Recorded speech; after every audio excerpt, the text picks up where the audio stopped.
And welcome back to another episode of Underdog Podcast. Started the stream a little late today. Whatever. 11:30. Got caught up on a phone call. So we're just gonna hop right into these topics because the crypto news and stuff is just starting to be bombarded. And there's a lot of stuff going on, and it doesn't matter how much you pay attention to shit, you'll still forget something, or you'll still miss something. So I completely missed this, and this kind of, I don't want to say caught me off guard, but it kind of got to me. I was like, huh. And I just happened to see this morning. So I got on my Twitter page, and the screen's black. There we go. Wow. Talk about being prepared. All right, here we go.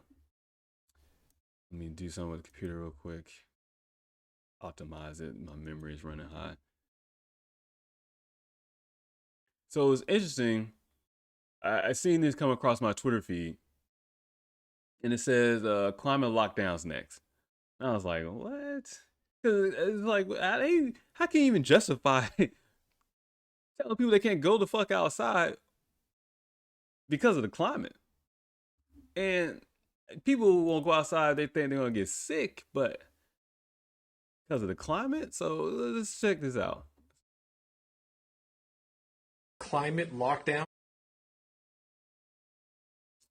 Okay, for whatever reason, let's unmute it. All right, here we go. Are you ready for climate lockdowns? What, you think I'm making that up? Avoiding a climate lockdown by the WBCSD. That rolls off the tongue. That stands for the World Business Council for Sustainable Development. World Business Council. It sounds like World Economic Forum, World Bank. Sounds like another one of these kind of branch agencies from the UN. Apple, Bloomberg, BMW, So these are all Chevron, members. BP, Dow, DuPont, Google, IBM, IKEA, Kellogg's, Nestle, Procter & Gamble. It just keeps going. This was published way... So that's your energy, that's your food, IBM, your chip manufacturers, your obviously semiconductors, stuff like that goes into it. Like I said, energy with like it was a shell, all this other stuff. I think DuPont is energy as well, or at least oil.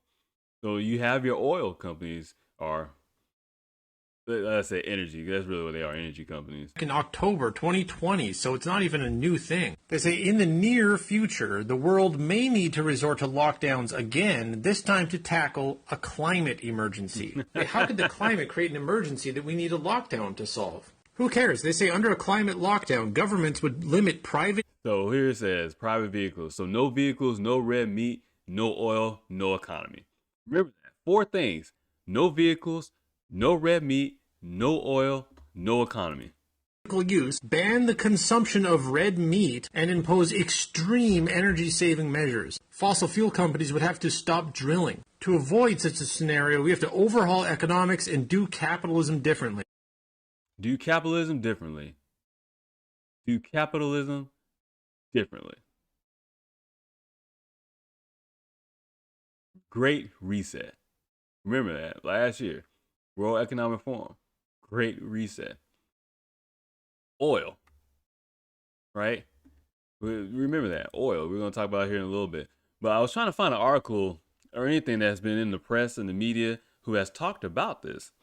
And there's some things recently, but like in that clip, it showed that the article is from October. And so I kept trying to find something like, well, how far back does this go? I'm sure it goes further back, but I was like, well, I want to see, has anything popped off in the past year or so? So it took me a while, but I found this article. It's from the Washington Times. It says, professor floats idea of climate lockdown with bans on red meat, extreme energy limits. Huh. Interesting, because I know we talked about in this podcast before as far as red meat being an issue as far as meat factories and how they affect the climate, and then the fucking cows because they're farting and they're passing gas and methane into the atmosphere and all the carbon and stuff that goes into the atmosphere or whatever, blah, blah, blah, when you're in the meat processing plants and stuff like that. And they don't want us to eat regular meat anymore. They want us to be eat these GMOs, these manufactured fake meat fake chicken. Talked about it on the podcast. I think I did a short video on it too on my YouTube channel as well. The only reason I mention this though is not necessary for you guys to go back and look at it. You do your own research. You look at other stuff, but it's to show or really just kind of display how all this stuff is connected and it's a long running narrative, right? Problem, reaction, solution. They already have a solution, but in order to create the problem, guess what? They have to literally create the problem. They have to set up a narrative because it's not a problem unless a bunch of people feel like it's a problem. Because an issue can be an issue, but only for those that know about it. And then guess what? If those that know about the issue, they can go ahead and solve it themselves. But what they're trying to do is not necessarily solve a problem. They're acting like they create a problem because what they really want to do is something else, but they got to get everybody to go along with this. That's that problem, reaction, solution cycle. So this says Mariana Muzaka Katao. Oh wow, I can't believe I just fucked that all up. Horrible. It warns that shutdown may be needed unless we do capitalism differently. Capitalism differently. But I mean, what they really want is communism, but they know you can't just go off and have communism. You need to have the capital and the funds raised up. So really, don't be surprised if you see some of these governments around the world switch to more of a socialist communism format for the majority of the people, but those at the top will still operate under somewhat of a capitalistic free market society. Because in order for them to keep making their money, you can't make no money under communism or socialism, any type of that, where you have a centralized unit. But if you set up everything where it's, like I said, a lot of decentralization is coming on, yeah, it's going to be sound good, but there's going to be a lot of control entities. Ripple is talking about decentralization, and yeah, and they have decentralization, but they also got their hand in everything through investments and partnerships.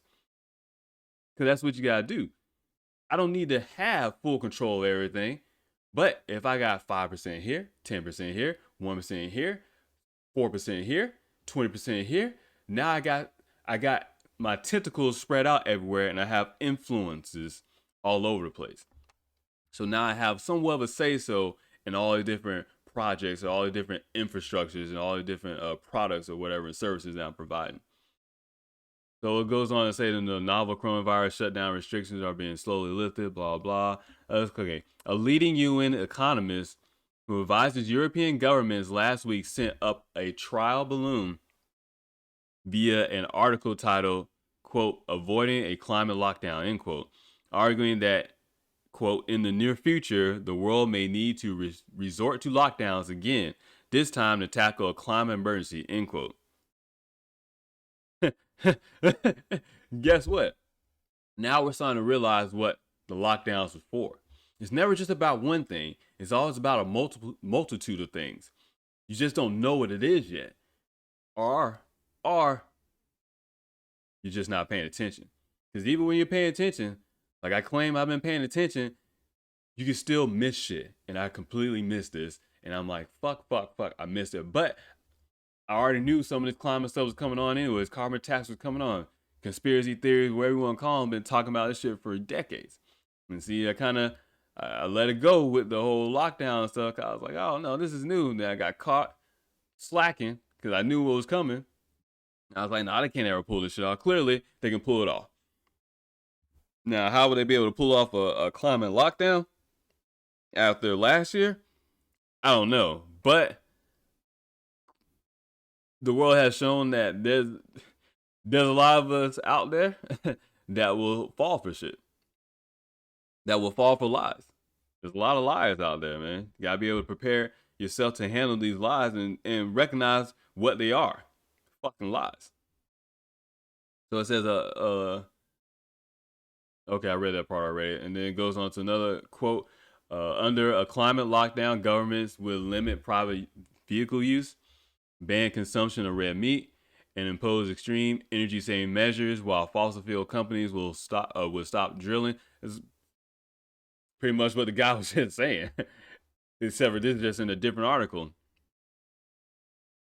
And this is a guy, Mariana, out of a University College London, economics professor who is a member of the UN Committee on Development Policy.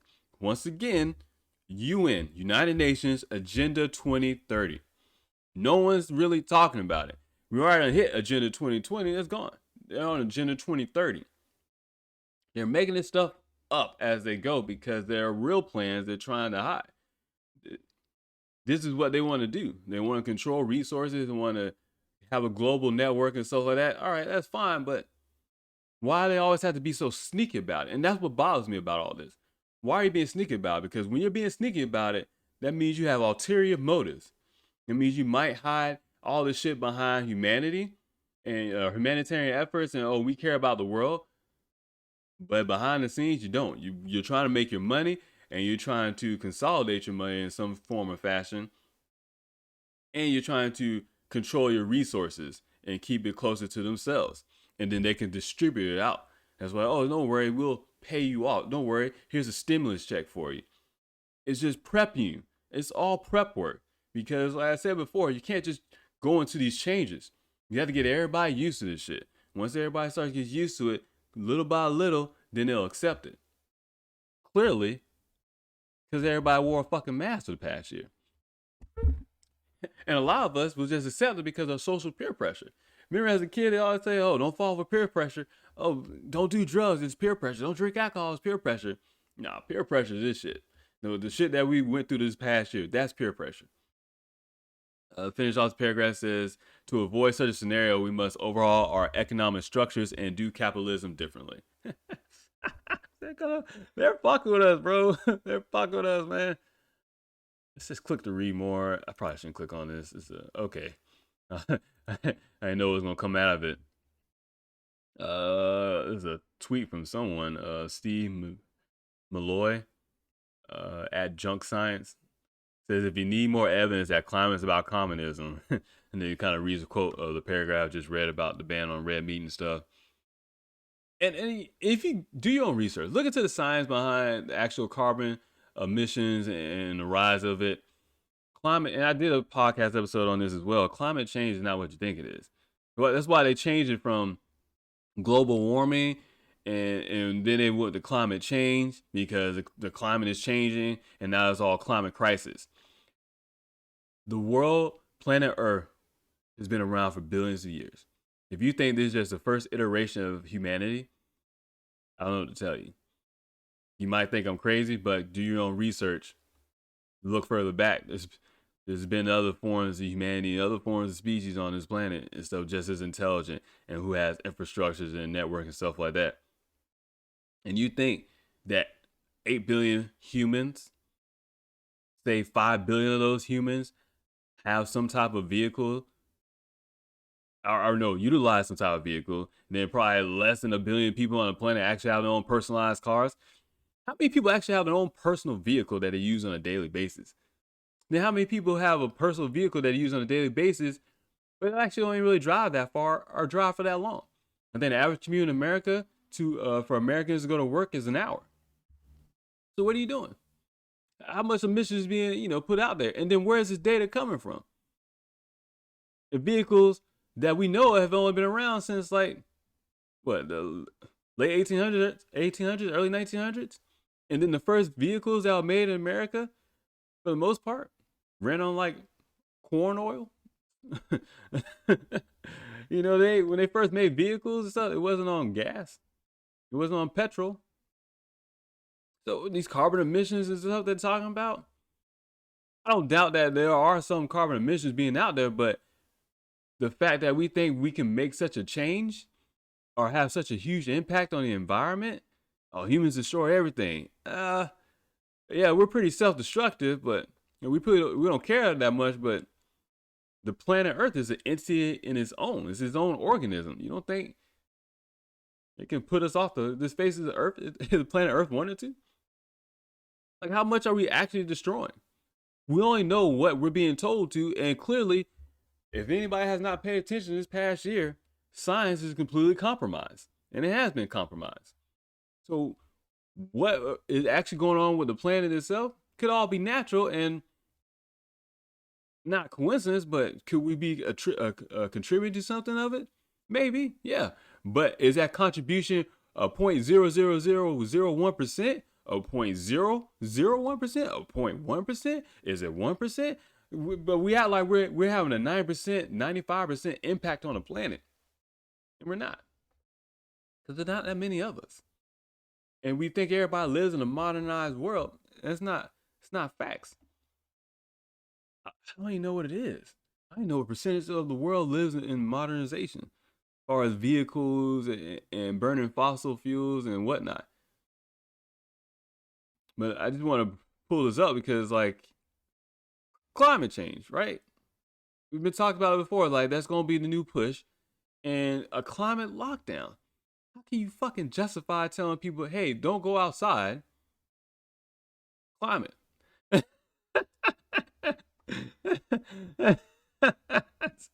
Right? Like, hey, what you doing? You can't go outside. Climate crisis, bro. Stay inside today. To be honest with you, I'm curious to see how they'll try to pull this off. I'm curious to see how this will be a thing. Yeah, this article talks about the World Economic Forum launched a Great Reset initiative to quote jointly and urgently build the foundations of our economic and social system for fairer, sustainable, and more resilient post-COVID future. It said the article Miranda, what was this person's name again? Mariana, female. I don't know why I said male. Whatever. They wrote an article that appeared in the Project Syndicate billed as, quote, the world's opinion page and funded by, among other billionaires, Bill Gates and George Soros. Interesting. These people, Bill Gates and George Soros, keep popping up everywhere, funding things, right?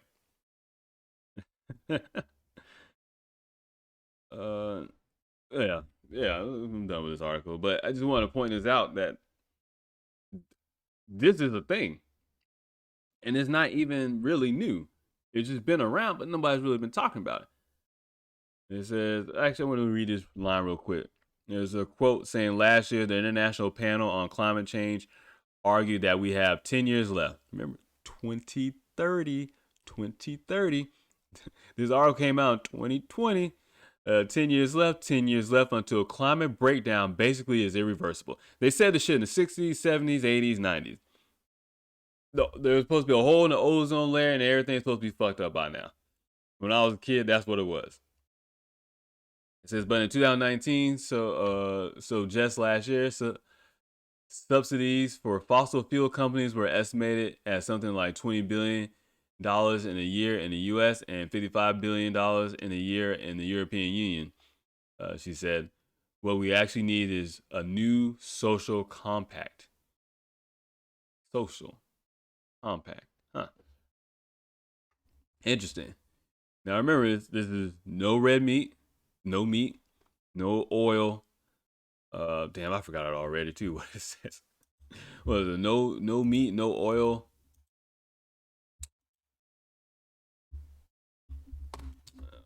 Stupid cord. I move a mouse and I couldn't move it. Oh, because it was sitting on the headphones cord. Okay, yeah. No vehicles, no meat, no oil, no economy. No economy. So no oil. This is an article from Fox 5 Atlanta. I got it from Fox 13, but I couldn't find the Fox 13 website. And then I was trying to copy and paste from my phone, but I guess iCloud or whatever, it's not working on my computer. Anyways, it says the Keystone XL pipeline project terminated. So, you know, when so-called Biden took so-called office, he turned off or he stopped the Keystone Pipeline project. You know, they're talking about humanitarian reasons and climate reasons and blah, blah, blah, which is fine, right? But these things should be done over time. If you're going to switch from one type of energy source, a so-called majority energy source, to another majority or major energy source, when you want to do a change, it should be gradually done over time, and so you don't have no complete offset, and you don't hurt the people that are involved in these industries. And you know, I'm not gonna go down the route talking about jobs and stuff, But just to continue on with this whole climate lockdown, this climate push, you're shutting down the Keystone XL pipeline. We're talking about oil, right? They're already attacking oil. I think I seen the other day where the oil reserve fields or something like that was in Iran was attacked. Or my fault. It blew up. It was an accident or whatever. It wasn't attacked. So this says the TC Energy Corporation announced on Wednesday it terminated the Keystone XL pipeline project after consulting with the government of Alberta and in the wake of a comprehensive review of the project's options following its initial suspension in January. TC Energy Corp decided that terminating the entire project was a logical option that the company said. Yeah, because government Alberta over in Canada mess it up, right? And then you also have things that happen in America. The company has said it will work with regulatory stakeholders and indigenous groups to meet its environmental and regulatory commitments and ensure a safe termination of an exit from the project. And I talked about it before, like I wasn't for this because I'm like, hey, don't be going to drilling through people's land and stuff like that. Especially you're talking about your indigenous population or ancestry population, the Native Americans and stuff like that. But you know what? I'm just being honest, man. People get money. People get money. You know, your Native Americans reservation and stuff. It tends to be a lot of crime, man. It tends to be a lot of things going on. Casinos every now and then and stuff. People are trying to make money, man. Just people are trying to make money, bro. People are trying to make money. And if it means cutting a deal with the devil in order to line their pockets, guess what? A lot of y'all will cut a deal with the devil to get a little bit more money. Let's just be honest about it, man. You're thinking it right now, like, damn, you know, hey, everybody was like, oh, I ain't doing this, but everyone has a price. Next thing you know, they say, hey, well, here's $1 billion for your reservation. Guess what?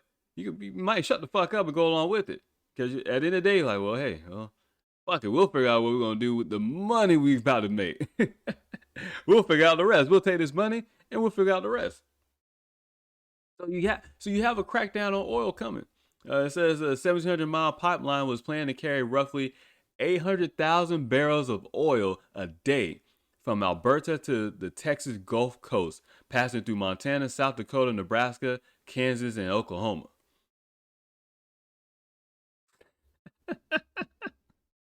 That's gone now. That's gone now. It said first proposed in 2008, the pipeline has become emblematic of the tension between economic development and curbing the fossil fuels emissions that are causing climate change.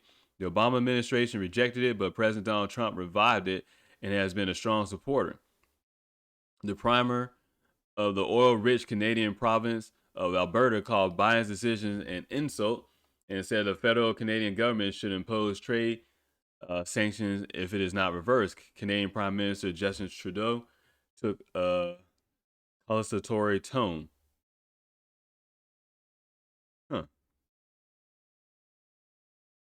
Let's see. The dispute came as both nations hoped to reset the relationship after the presidency of Trump, who put tariffs on Canadian steel and aluminum and had a turbulent relationship with Trudeau.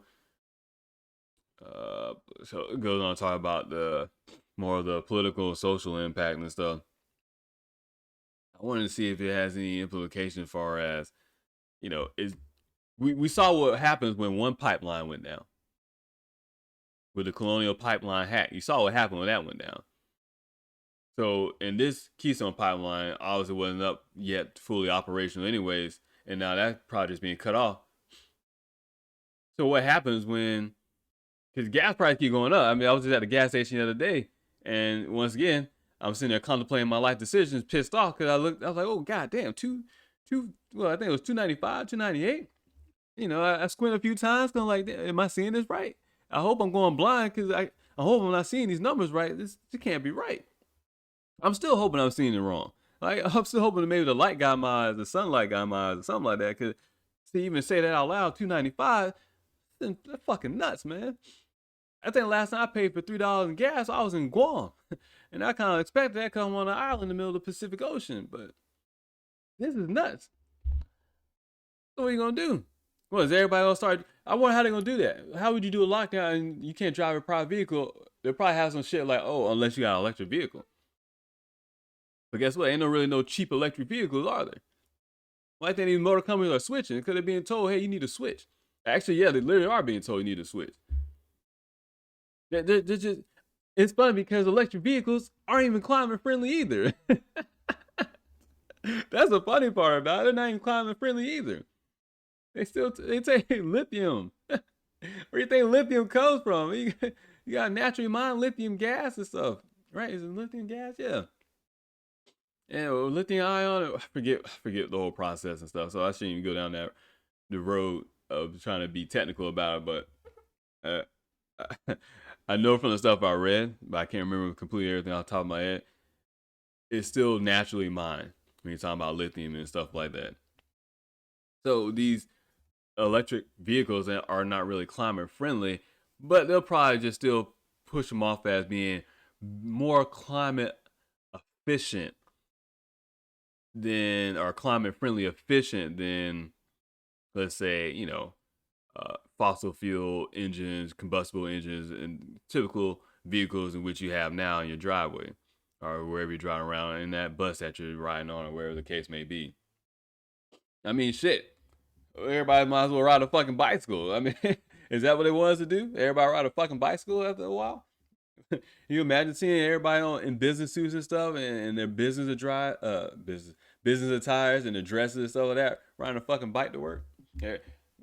Everybody should ride a bike and stuff to get rid of all the vehicles. Is that what they want? Because I want to know how all this plays out. But at the same time, focus on the money. Because if you're able to make some money, we all know if you got X amount of money, you really ain't got to worry about nothing. It's kind of like this unknown social contract amongst all of us in this modern world where we feel like, oh, this person made a lot of money. Oh, he's a good person. Or he knows what he's doing. Right? I don't have a lot of money. I'm okay. I don't have a lot of money. But some people look at me, some of my family members or friends or whoever, might look at me, oh, he know what he's doing. He got a decent amount of money. He can have the stuff. He know what he's doing. He understands some things. See, we kind of look at people that have money as a sense of, hey, they kind of understand what's going on in this world because of the amount of money they made and stuff. And then also depends on how they got their money or whatever. I mean, if I was a drug dealer over here and stuff, everybody be like, oh, okay, this kind of shady guy got his money. But, we kind of look at people who have money through legal means, through businesses, and especially when we're talking about business investment and stuff. Especially when I tell people, like, oh, I trade crypto and stuff like that, they're kind of like, huh. They probably think I got a lot of money. Well, not really. But they kind of understand, like, hey, this guy, he might know a little bit about how to make this money and stuff. So we look at people who make money as if they have some type of huge contribution to humanity, or they kind of know what's going on and stuff. And we kind of give everybody a false sense or whatever. So when these people are making these decisions and they're not just politicians or Bill Gates and George Soros, they all come in with their money like, oh, well, they kind of know what they're talking about because they made some money, so they must be smart. It's not really, man. It's just money's not being taught. Money's not being taught. So as I go about these topics and stuff, understand the financial implications behind all this. They're making money off of all this. They're shutting down one source of energy and switching their money and investing in other things. So you need to think about investing in these climate-friendly companies. And whether you believe in the shit or not, it's irrelevant, right? Because facts are facts. This is where the money is going. If you want to make some money, then make some money. You can't be a hypocrite without making money. Like, you can't. Like, that's the shitty part about it. Like, we all want to be kind of noble. Even myself, I want to be noble. I don't like this climate change shit. I don't agree with it. But if I want to make some money, guess what? Talked about before. Well, I don't like a carbon tax, but they got a universal carbon token and stuff for offsetting carbon credits. Well, hell yeah, let me buy this token because I'm gonna make some money. I don't agree with this shit. I don't believe in this shit. But at the end of the day, if I want to survive in the modern world, guess what I'm gonna need? Money. It's money. Like, let's be honest with it, man. Let's be honest about it. And Everybody wants to have that job, but depending on what job you have, things you want to do, you can't work yourself to death. Because that's literally what they'll want you to do. They want you to work yourself to death, man. So as we pay attention and follow the money, remember it says no economy. What are they going to do right now? They're going to crash the economy, and then they're going to set up for something else. So go along with this whole no meat thing that I was talking about with the climate lockdowns. Got an article here from CoinDesk, and these next two articles, 3 including this one, will be from CoinDesk. So this says world's largest meat company pays 11 million in Bitcoin in ransomware attack. Huh. Interesting, right? Here we go again with Bitcoin. Why is all this news starting to be flooded with Bitcoin? And yet the price of Bitcoin is up. And you see it right here at the top of the screen. It's up 36,000, 1.11%. Oh man, that's not freaky at all. 1.11%. Thank you. It changed to 1.15. I was like, get off my screen with that. I don't need that type. Actually, that's numerology. Maybe guess I'm on the right track.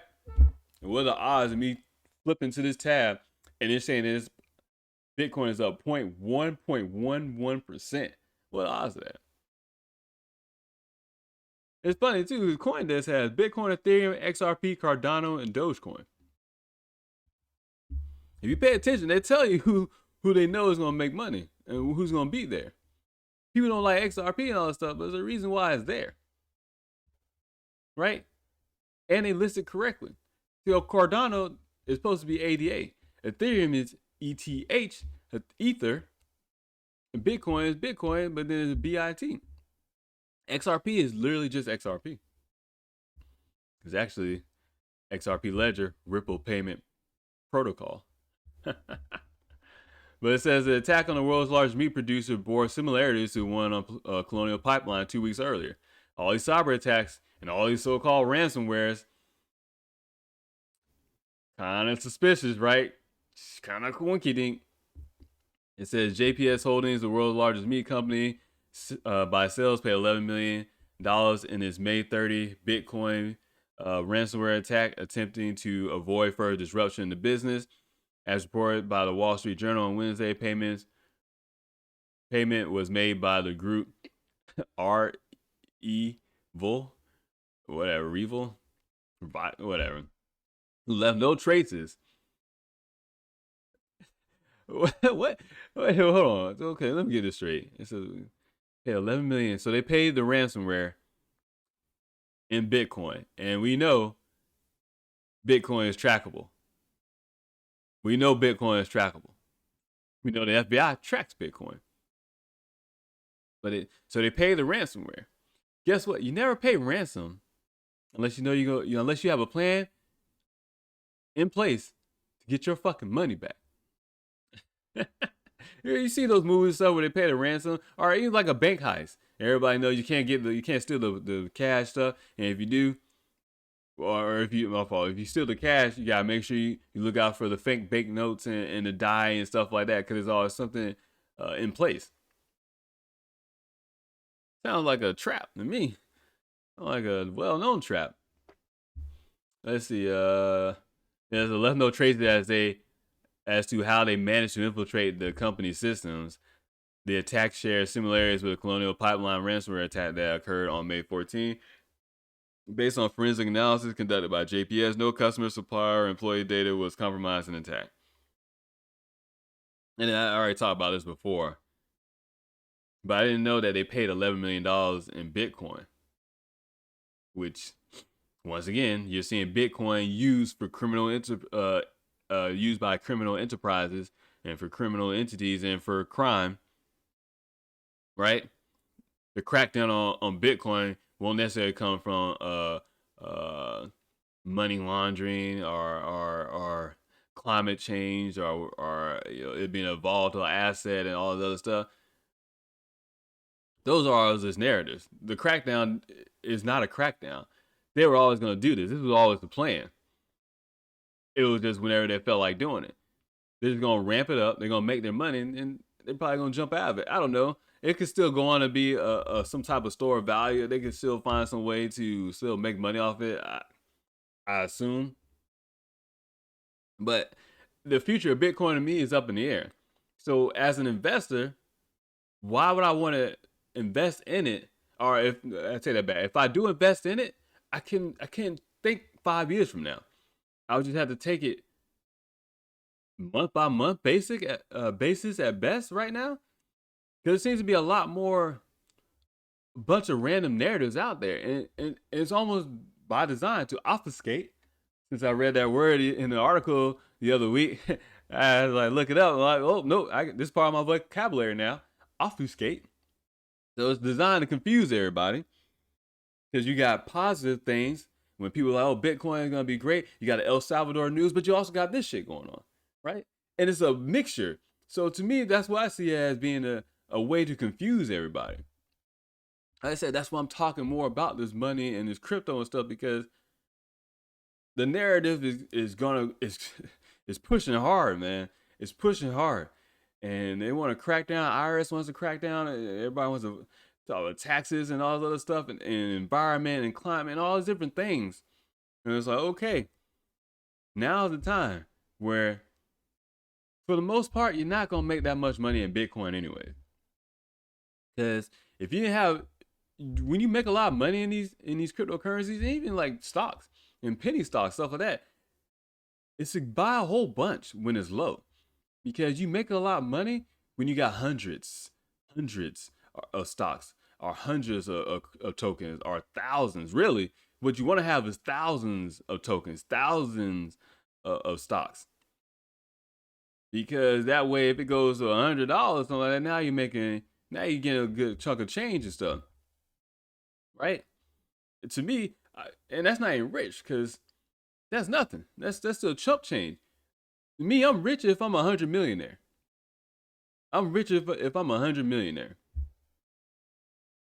Maybe if I'm a multi-millionaire, because that's when you start to have the money where, okay, now you can take that money and invest in other stuff and constantly collect a passive income all the time, and you have those assets tied up, and you find a way to put your money in assets where you can avoid taxes. I don't know why people, oh, everybody got to pay. No, man, avoid these fucking taxes, man. Don't pay that shit. Do your best not to pay it, because guess what? That's part of the game. You're not supposed to pay it. But people that have the money, that have the accountants and the tax lawyers and stuff like that, they can find a way to avoid it. And the rest of us, guess what? You can find a way to avoid it too. You just gotta pay attention and do your own research. Only problem is, majority of us don't have that much time to do that.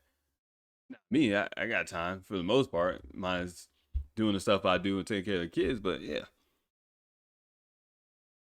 man, that's it too about it. So I thought it was interesting, because go along with the climate lockdown. So you see a crackdown on oil. You see the colonial pipeline hack. You see the JPS meat supply being hacked. You see they're both paying ransomware in Bitcoin. So if the Bitcoin was collected and traced in the colonial pipeline hack by the FBI, you don't think the FBI got this Bitcoin either?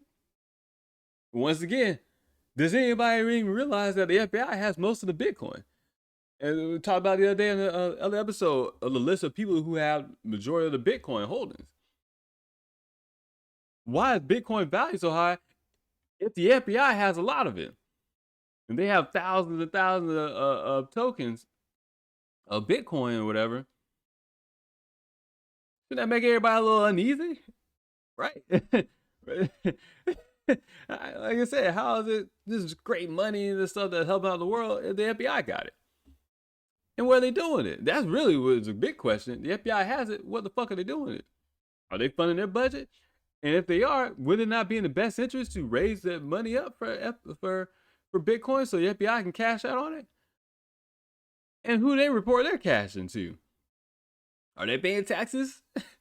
Is the FBI paying their capital gains tax? Say they cash out some of the Bitcoin to use in a sting operation or something like that for some other investigation that they're doing that's separate from cryptocurrency or any financial dealings. You think they're paying capital gains tax on that, right? That's what they do, man. When they confiscate it and they put in evidence, they lock it up because they use it for when it comes to trial and stuff like that. But at the same time, they also use it in other cases where they need to do things, or other investigations rather. But yet, Bitcoin is still up. Why? Because El Salvador said they're going to have it as legal tender? Huh. Interesting, right? Like, where's all this going? You see, and I'm bringing all this stuff up because you can tell there's a whole bigger plan that's being played out right in front of our eyes, but and we're only getting pieces of it. And even when you get pieces of it, it's hard to put this fucking shit together to make a puzzle. And I kind of get off on that because I like a little problem solving. So I'm not gonna lie to you. That's why I'm into this stuff because like it's very interesting to me because it's like watching a movie on. You literally watch a movie unfold in front of your eyes, and it's like, man, how is this shit gonna end? Except for this is an interactive movie. They're like a video game, and it's like, hey, if you pay close enough attention, you might be able to get some of it, right? You might be able to get some money. Cause you're just trying to come out not on top, but okay. You just want to come out okay. And we know in this modern world, the only way you come out okay is if you got X amount of money either in your bank account or tied up in assets. We know that. So just like I was saying earlier, when people see other people with a bunch of money or whatever, they look at that person like, oh, they're smart. They know what they're doing. They have a good handle on the world and stuff like that. We look to those people as being leaders in society, which we shouldn't, because just because they made money doesn't mean they're great people. Doesn't mean anything. It just means that they understood what the game was being played and they were interested in it and they wanted to make money, so they found a way to make money. Doesn't make them the greatest human alive. I mean, I'm not the best human ever. I try to be a good person. I'm not the best, right? I try my hardest. I fail sometimes, and sometimes I succeed. I'm not a great fucking human being. But if I was to say I was a multi-millionaire, then everybody would look at me different. And be like, oh, well, he really knows what he's doing. He's really smart. But I'm showing you guys what I'm doing. Because this is what other people have already done. This is what your kryptonaires, yeah. People that made money off crypto and Bitcoin and Ethereum and stuff these past decades, this is what they done. They just sat there and looked at some shit and got some money. There's already people out there who are millionaires because of crypto. I'm not trying to be that. I'm just trying to have a nice little chunk of change, man. Right? Right? Maybe pay off some debt. Maybe put money down in the house. Maybe buy a nice vehicle. Don't have no payment. That's it.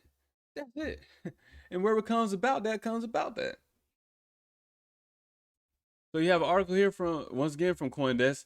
It talks about Elizabeth Warren saying the U.S. lawmaker put Bitcoin on trial in Senate CBDC hearing, your central bank digital currency.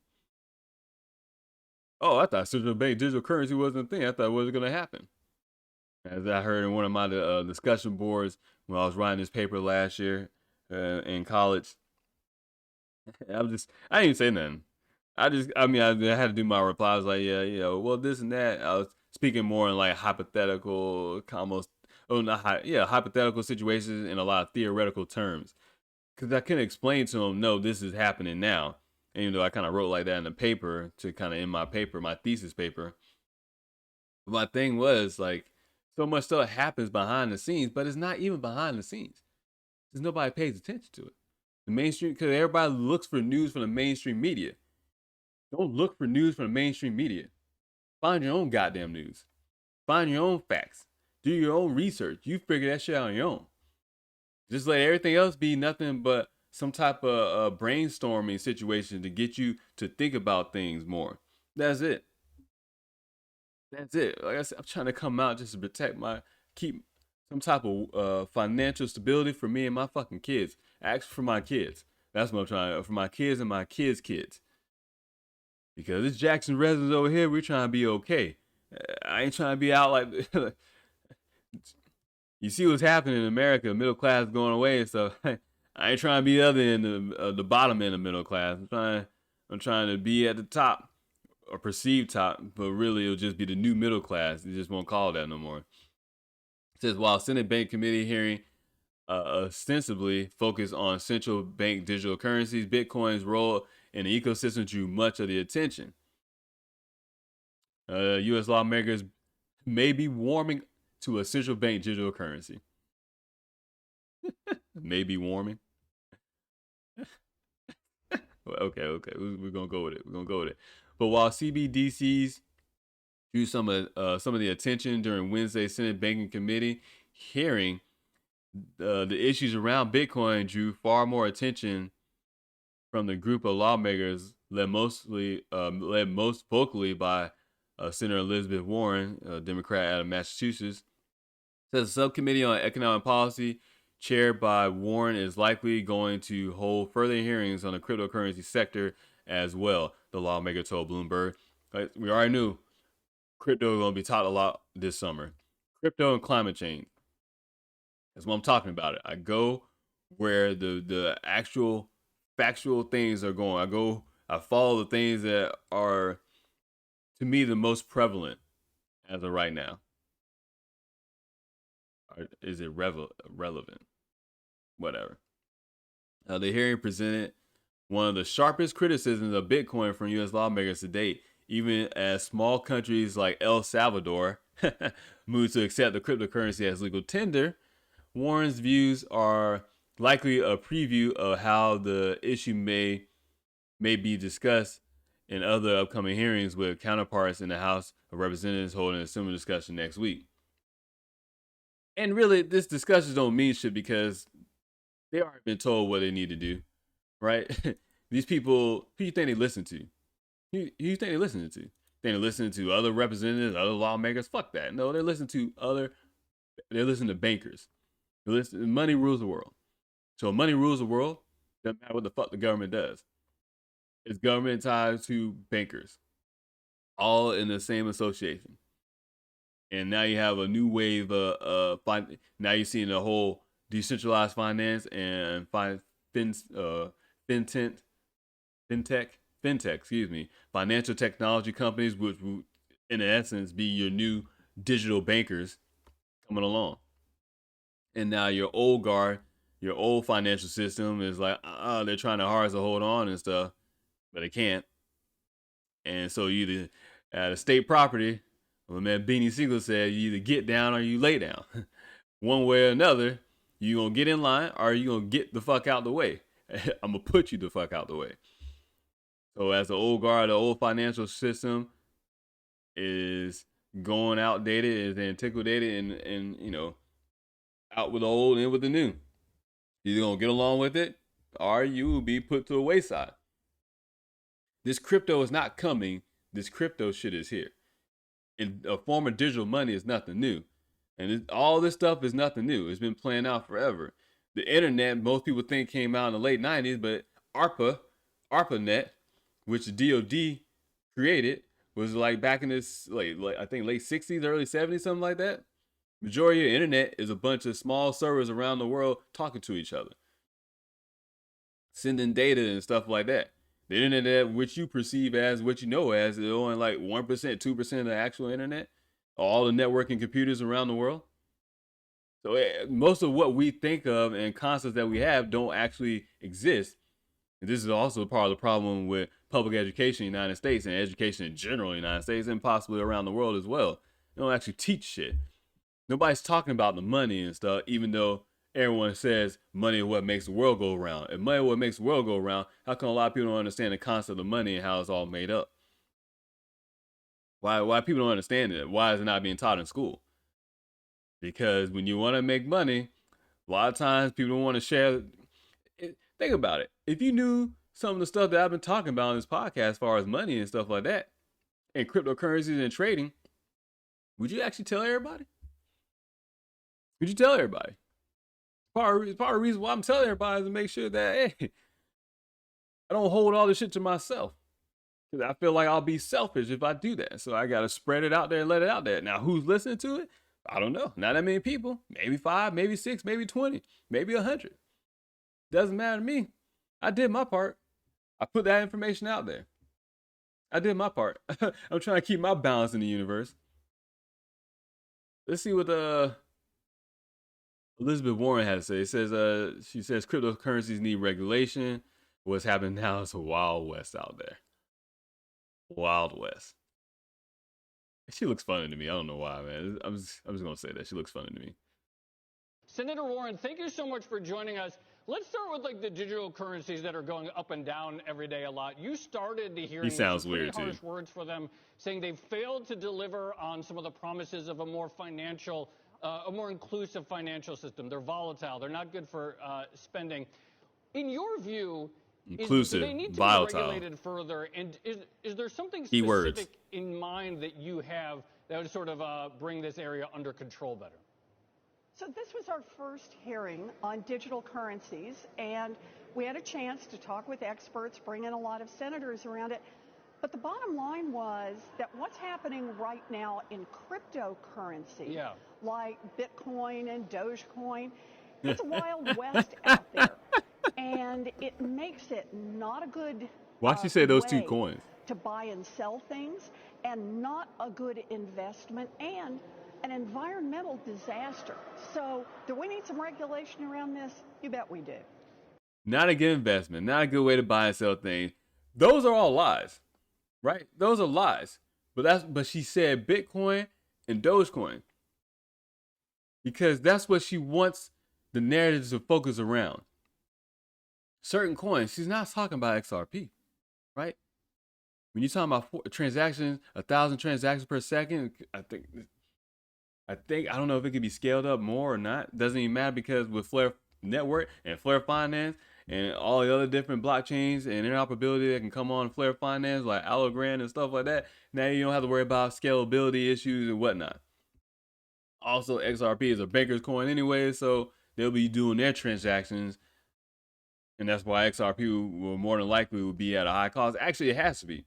I think David Schwartz said that. The CTO, Chief Technology Officer at Ripple, said that XRP has to be valued at a high price in order to move large amounts of money around. It can't be valued at a penny if it's going to move large amounts of money around the world. So that lets you know. But there's a reason why she didn't say XRP. There's a reason why she didn't say Ethereum. She said Bitcoin and Dogecoin. Because they're going after certain coins. They're going after certain ones. So the crackdown will be, you think they're going to let a whole a network of blockchains and all this technology go to the wayside? No. What they're going to do is come in and act like they're saving the world and say, hey, a lot of you investors are losing money and stuff like that. And there's a lot of scams and stuff like that going on. So what we're going to do is we're going to implement these laws, these regulations to protect you guys. Because we're here to help y'all. You know, this is what you guys want. We're going to make sure you protect y'all and your investments because these are good investments. You know, you guys should be investing in other things and stuff. You know, why don't you invest in Amazon stock, right? Hell, Bitcoin's not a good investment anyway because it's at 36,000. How many people can buy one Bitcoin? Not that many people can actually buy one Bitcoin. In fact, hell, a lot of people who are able to afford one Bitcoin, they'll be all right anyway. So they'll probably leave their fucking bank account. Right? You talking about the regular, average, everyday person? But what she's talking about here is setting up a narrative, telling you what they kind of go after and stuff. But Dogecoin will be all right because of Flare Finance, because of Flare Network and stuff, to find a different use case for it. That's what they're coming down to. What has an actual use case? What can actually be used on a day-to-day basis and has a good blockchain or distributed ledger technology, has a good network? That's where they're coming on. That's what it's about. To go on this last topic, or this last article rather, distributed ledgers included in tech bill passed by U.S. Senate. So, as she's talking about crypto is a bad investment and all this other stuff, distributed ledgers included in tech bill. What do you think distributed ledgers are? Blockchain. Some, not all blockchain, but some blockchain. If I'm not mistaken. It says the U.S. Senate has passed the Endless Frontier Act, a bipartisan bill tackling China's technology efforts by creating a new technology directorate, that includes blockchain as a main focus. There you go. Clearly, they're talking about blockchain when they're talking about distributed ledger technology. When I hear distributed ledger technology, I hear XRP. Actually, you know what? I'm going to show you this tweet. It popped up on my Twitter feed. And where was it at? I think it was just on my profile. I think I had retweeted it out. Pretty sure I did. But you know what? I was trying to figure out how to get my profile. My dumb ass They didn't even realize all I had to do is click the word profile over here in the left corner. Oh yeah. Oh yeah. Regular genius I am. I told you I'm not smart. I'm not smart. Okay, so yeah, this was tweeted out by Bully at the XRP Bully, saying distributed ledger, and this is where I got an article from. Distributed ledger equals ISO 20022 / interledger family. Interledger protocol, interledger pointer, like that's in association with Ripple. XRP is an interledger protocol, and see it has the hashtags XRP, Algorand, XTC, and XLM. I forget what XTC is. I think I had some. I don't know if I did, if I got rid of it or what, but I forget what it is. I have to do my own research on that as well and stuff. But it talks about, that's where I got this article from. So when they're talking about distributed ledger technology and ISO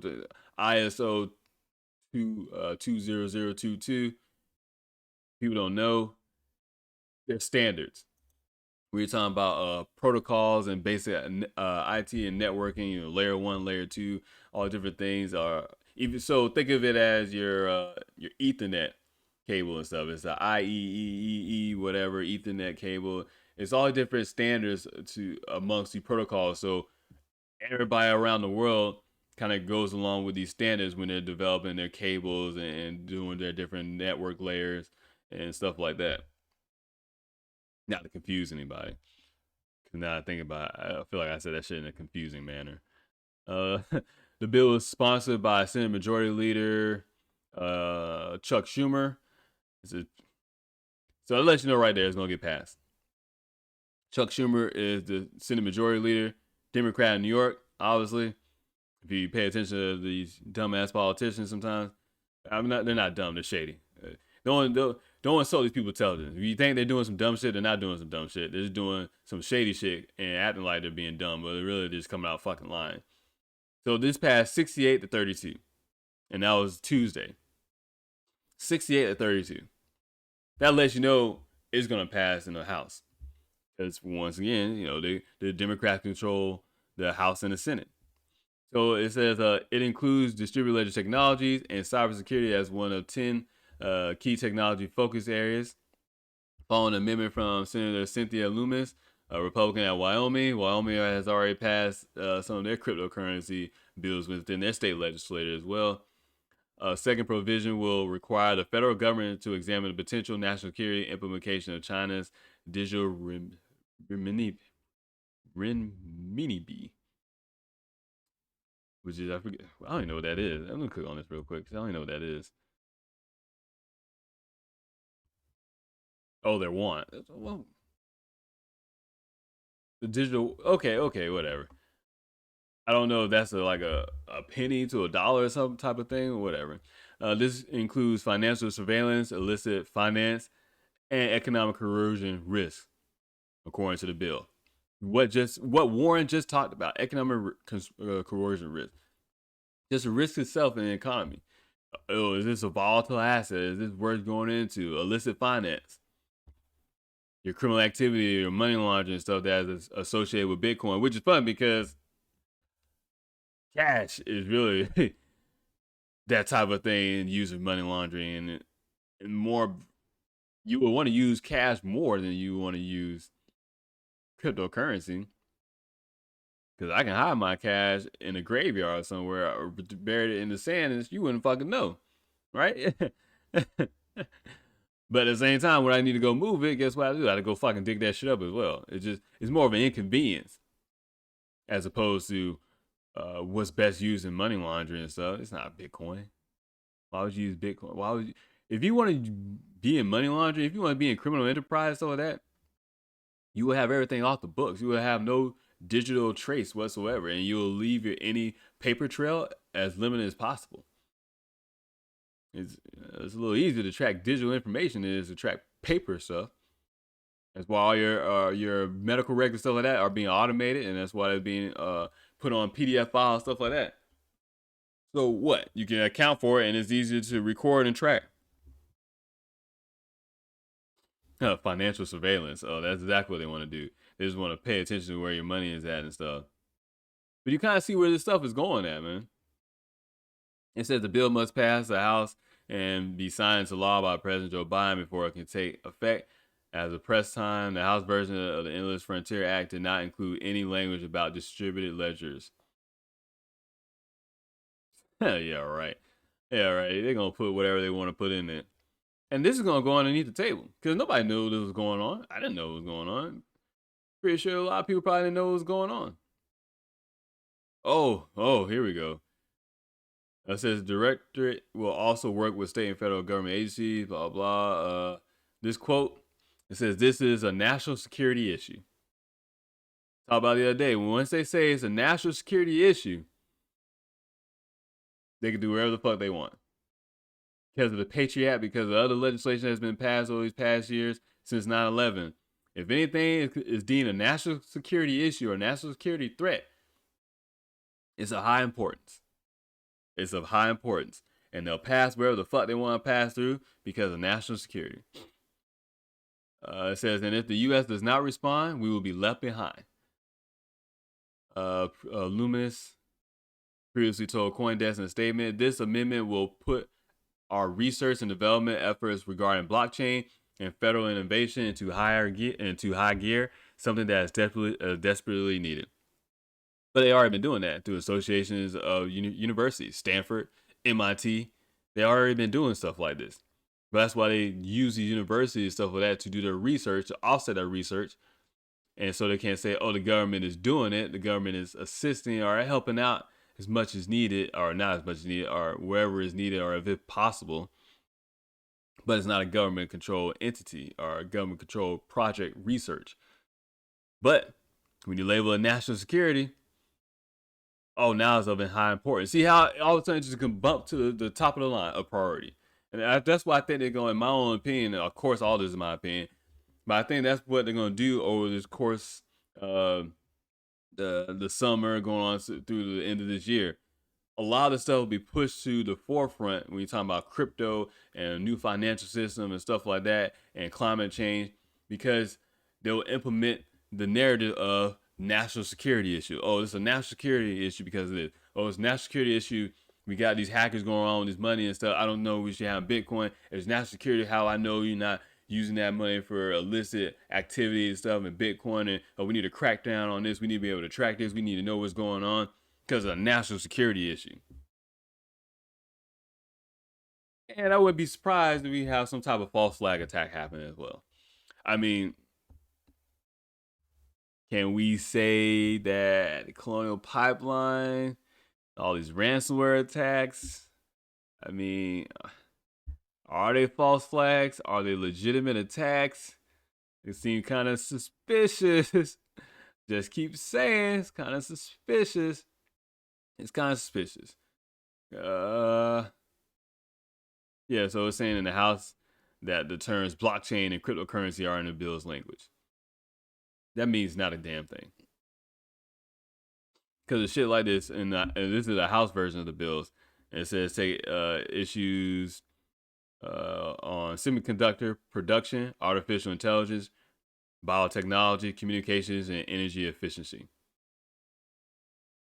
You're telling me blockchain and cryptocurrency can't fall under energy efficiency? Doesn't matter what terms they throw in there, because they're all broad generic terms anyways. I talked about it before. When you talk about government, a lot of things are broad generic. It's for a reason. So they could put other things and apply to it whenever they fucking decide they want to apply it to, or whenever their plan comes about, the time framing that they're going to tie these things to it. Because blockchain and cryptocurrency literally can be tied into energy efficiency. Oh, we don't want to mine these coins, or hey, they're mining coins in China and all that other stuff. We don't like this stuff. It's not energy efficient. We need to crack down on this because of climate change reasons. Oh, you know what? Okay, we'll allow this stuff, but we need to find more climate friendly blockchains and cryptocurrency. Where's our climate friendly distributed ledger technologies at? Are there any developed? Because that'll be the first thing they say is, oh, we don't really have time to develop this stuff. Well, is there anything that's out there in the private sector that has already been developed? Well, guess what? What is that one token?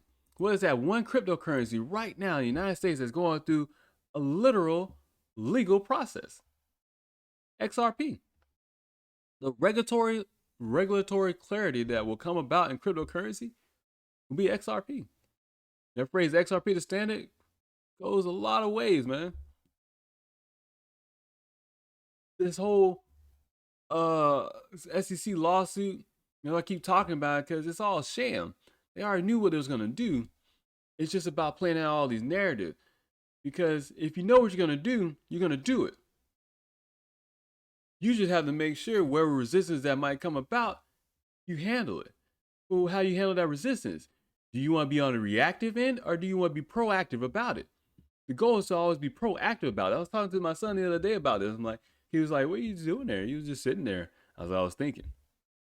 I was like, you want to be successful, you want to be great in life, you need to just sit down and think about what you're going to do a year from now, 5 years from now, 10 years from now, 20 years from now.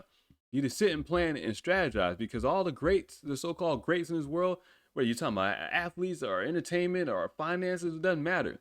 Those are the people that we deem in society as being successful, and then it happened overnight, and then they just sit there and just let a bunch of random things happen to them. No, they were planning out shit. They were planning out things. A lot of people don't want to accept that sometimes, that you have to sit down and plan out. Not everybody's getting lucky and shit. Everybody's planning out what they're going to do next. And after that, what they're going to do after that. In order to attain that success, you got to really sit down and think about what you're going to do. So these people are being proactive. Yeah, they want to change well, they want to change the financial system. They want to do all these different things. All right, well, how are we going to do this? Well, we need to implement this plan. This sounds like a good plan. We sat and thought about, all right, well, how are we going to implement it? All right, well, we're going to implement it over, a 10 to 15 year period. Well, what would be our end time frame? 2030. All right, well, we're on a schedule now. My thing is, we know the climate change, right? We know the Great Reset and all these infrastructures. What else are they going to try to attack? Well, we already know. You go to the UN's website, you look up their 17 goals 17 goals they need to get by 2030. Their Agenda 2030. You look up on the UN's United Nations, the UN's website, and they have all these different goals. So they need to attack all these different goals within the next decade. So you're going to see a lot of things ramp up, a lot of dramatic changes, but it won't be dramatic because they're going to have some type of attack or some type of crisis, rather. It's nothing like a good crisis to get where you want to go in a short amount of time. When you're talking about world planning or world strategic implications of these certain plans and stuff. If I want to change everything on a wide world scale, create a crisis, bam. Now I don't have to wait a whole decade or 20 years or a generation. I can get everybody on crypto money and digital money and stuff like that in a year's tops. Even more fast now, because now we're all used to things happening faster because of the internet. Now we want instant gratification through social media. We want instant likes through what we said and stuff. We want all this attention. We want everything to happen faster. So guess what? It will. All the change stuff will happen faster. So that's why I'm gonna keep talking about this crypto stuff, because I'm already in it anyways, and I don't feel right if I make some money off it and make a little bit change or something like that, and then I don't share these ideas or share my thoughts with other people and stuff. I don't think Bitcoin will be the future. I'm not saying people won't be able to make money off of it though, but how much? I don't know. How much for the regular everyday person? I don't know. I say pay attention to things that are a dollar, around $1. Maybe if you want to invest in crypto, invest in those things. And then, yeah, you got Dogecoin sitting there, but pay attention to it. I didn't like Dogecoin, but guess what? Now, I still don't like it. But I got some because of Flare Finance. Talked about it because of the Flare network. They're going to use it. That gives it some value. Fuck it. I might as well own a few, right? Might as well own a few. Hey, if I make 20, 50, 60, $100 off of it, I'll be okay with it. Maybe the $100 goes towards groceries. Maybe it goes towards a utility bill. Whatever, it helps me out. It's $100 more in my pocket than what I had before, and I'm okay with it.